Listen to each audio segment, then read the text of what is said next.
Narito naman ang mga balita mula sa Mindanao.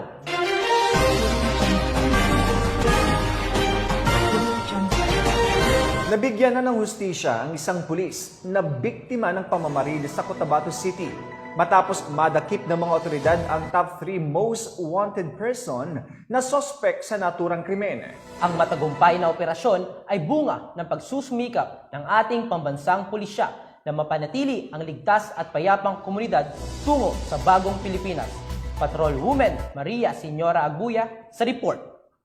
Arestado ang isa sa mga itinuturong sospek sa pamamaril kay retired Police Colonel Roland Balkin at tinaguri ang top 3 most wanted person regional ng ProBar at top 7 most wanted person municipal ng Cotabato City PPO sa isinagawang uplan pagtugis at uplan panalansag Omega ng mga tauhan ng Criminal Investigation and Detection Group Cotabato City Field Unit sa Purok Lugay-Lugay, Barangay Bagua First, Cotabato City noong ika-28 ng Pebrero taong kasalukuyan.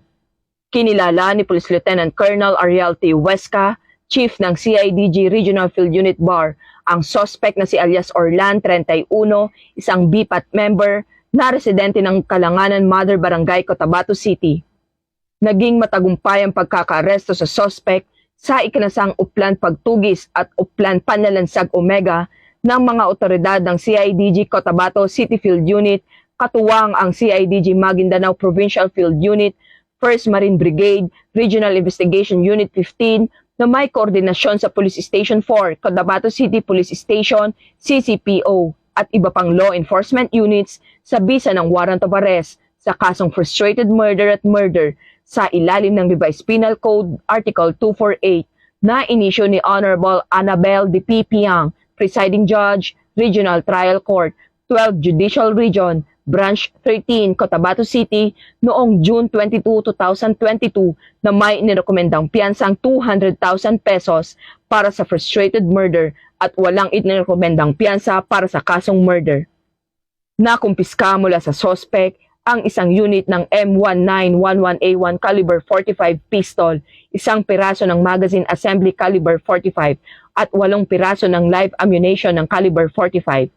Si Balkin na nooy Cotabato City Public Safety Officer ay dadalo sana sa isang ribbon cutting ceremony noong March 19, 2022 sa Mother Barangay Rosario Heights, Cotabato City nang barilin ito. Sugatan din sa pamamaril ang kanyang driver na si PCMS Ariel Gutang. Ang suspect ay nakatala sa e-warrant system bilang top 3 most wanted person ng ProBar at top 7 most wanted person municipal ng Cotabato City PPO. Samantala, ang naarestong suspect at mga nakumpiskang ebidensya ay nasa kustodiya ng CIDG Regional Field Unit BAR para sa dokumentasyon at tamang disposisyon. Ang matagumpay na operasyon na ito ay nagpapakita na ang pambansang pulisya ng Pilipinas, katuwang ang iba't ibang ahensya ng pamahalaan, ay patuloy sa pagpapaigting ng kanilang sinumpaang tungkulin kontra kriminalidad na naaayon sa programa ni Pangulong Ferdinand R. Marcos Jr.